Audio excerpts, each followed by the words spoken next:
அதிகாரம் 4. காயினும் ஆபேலும். ஆதாம் தன் மனைவி ஏவாளுடன் கூடி வாழ்ந்தான். அவள் கருவுற்று காயினை பெற்றெடுத்தாள். அவள், ஆண்டவர் அருளால் ஓர் ஆண்மகனை நான் பெற்றுள்ளேன் என்றாள். பின்பு அவள் அவன் சகோதரன் ஆபேலை பெற்றெடுத்தாள்.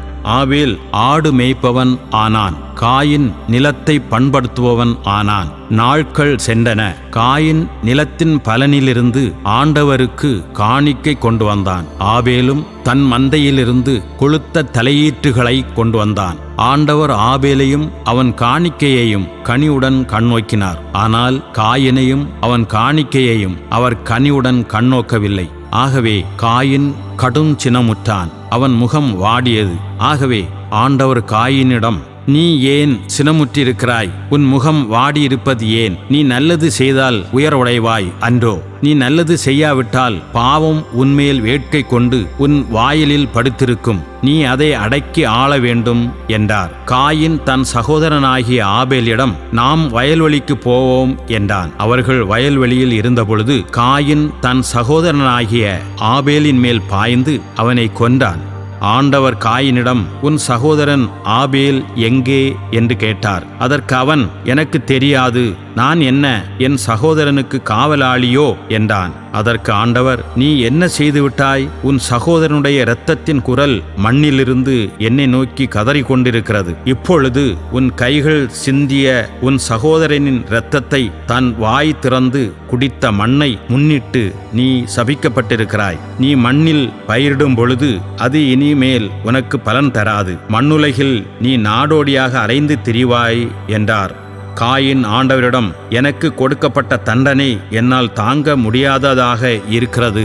இன்று நீர் என்னை இம்மண்ணிலிருந்து துரத்தியிருக்கின்றீர். உமது முன்னிலையில் இருந்து நான் மறைக்கப்பட்டுள்ளேன். மண்ணுலகில் நான் நாடோடியாக அலைந்து திரிய வேண்டியுள்ளது. என்னை காண்கின்ற எவனும் என்னை கொல்வானே என்றான். ஆண்டவர் அவனிடம், அப்படி அன்று, காயினை கொல்கின்ற எவனும் 7 முறை பழிவாங்கப்படுவான் என்றார். மேலும் காயினை கண்டுபிடிக்கும் எவனும் அவனை கொல்லாமல் இருக்க ஆண்டவர் அவனுக்கு ஓர் அடையாளம் இட்டார். பின்னர் காயின் ஆண்டவர் திருமுன்னை விட்டு சென்று ஏதேனுக்கு கிழக்கே இருந்த நோது நாட்டில் குடியேறினான்.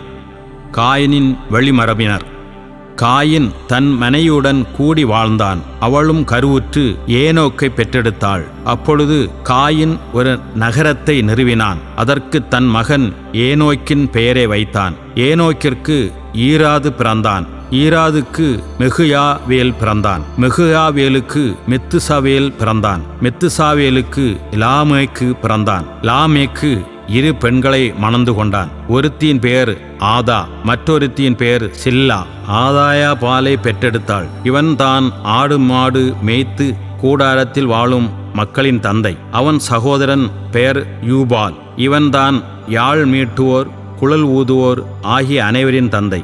சில்லா தூபால் காயினை பெற்றெடுத்தாள். இவன் வெண்கலத்தாலும் இரும்பாலும் எல்லாவிதமான கருவிகளும் செய்யும் கொல்லன் ஆனான். தூபால் காயினுக்கு நாமா என்ற சகோதரி இருந்தாள். லாமேக்கு தன் மனைவியரிடம், ஆதா, சில்லா, என் குரலை கேளுங்கள். லாமேக்கின் மனைவியரை, என் சொல்லுக்கு செவி கொடுங்கள். என்னை காயப்படுத்தியதற்காக ஒருவனை நான் கொன்று விட்டேன். என்னை அடித்ததற்காக அந்த இளைஞனை நான் கொன்றேன். காயினுக்காக 7 முறை பழிவாங்கப்பட்டால் லாமேக்குக்காக 70 தடவை 7 முறை பழிவாங்கப்படும் என்றான். ஆதாம் மீண்டும் தன் மனைவியுடன் கூடி வாழ்ந்தான். அவளும் ஒரு மகனை பெற்று அவனுக்கு சேத்து என்று பெயரிட்டாள். காயின் ஆபேலை கொன்றதால் அவனுடைய இடத்தில் இன்னொருவனை கடவுள் வைத்தருளினார் என்றாள். சேத்துக்கும் மகன் ஒருவன் பிறந்தான். அவனுக்கு அவன் ஏனோசு என்று பெயரிட்டான். அப்பொழுது ஆண்டவர் என்னும் திருப்பெயரால் மக்கள் அவரை வழிபட்டார்கள்.